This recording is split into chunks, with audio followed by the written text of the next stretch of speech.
Pendant ta scolarité, quel élève tu étais? Bon, j'étais pas le premier, ça c'est sûr. J'étais pas le dernier non plus.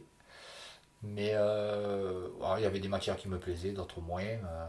Après, on va dire que j'étais moyen, quoi. Voilà, j'étais un élève moyen qui, qui créait pas de problème à l'école parce que j'étais pas quelqu'un. Mais j'étais pas non plus un grand fan de l'école non plus. J'ai vite compris que c'était peut-être pas pour moi. Mais bon, je suis allé jusqu'au bout parce que bon, j'ai eu mon BEP CAP, j'ai eu. Ouais, je suis pas allé jusqu'au bac parce que je me suis arrêté au BEP. Euh, voilà, après, sinon, j'ai passé mes diplômes pour entraîner au niveau de dans le sport. Voilà, après, je suis revenu. Disons qu'au niveau scolaire, j'ai fait un cursus jusqu'à la troisième. Ensuite, je suis parti en BEP. Et donc, après, voilà, j'ai arrêté l'école en BEP pour pouvoir arriver dans le monde professionnel, pour pouvoir travailler, s'assumer. Voilà, mais voilà un petit peu mon résumé de l'école, quoi. Un élève moyen, on va dire. C'était quoi comme BEP que tu as fait? J'ai fait un BEP CAP hôtellerie. J'étais sur le lycée Charles de Gaulle à 7. Voilà, qui a rien à voir avec ce que je faisais parce que je l'ai eu. J'étais fait pour ça parce que le rapport avec la clientèle, j'étais en salle donc on était fait pour.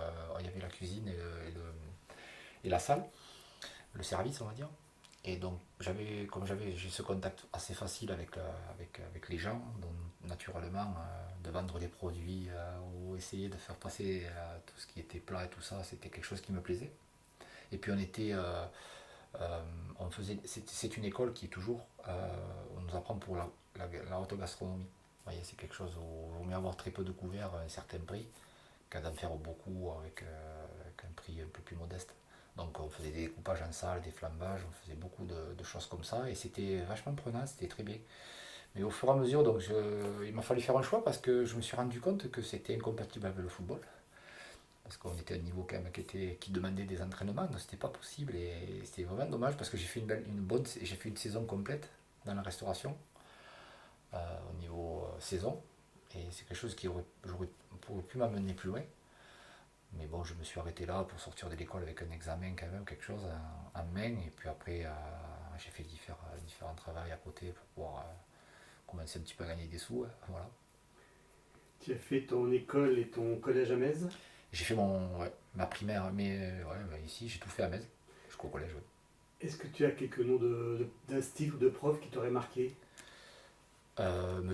Monsieur Doria, que je revois encore au tennis, parce que j'ai pratiqué aussi avec ses deux enfants, Arnaud et Mathieu. Monsieur Rabessata, mon prof de maths. J'ai toujours des anecdotes où il nous faisait les mathématiques, c'était quelqu'un qui il mettait la feuille dans le dos et il tirait au sort et il disait allez au tableau noir.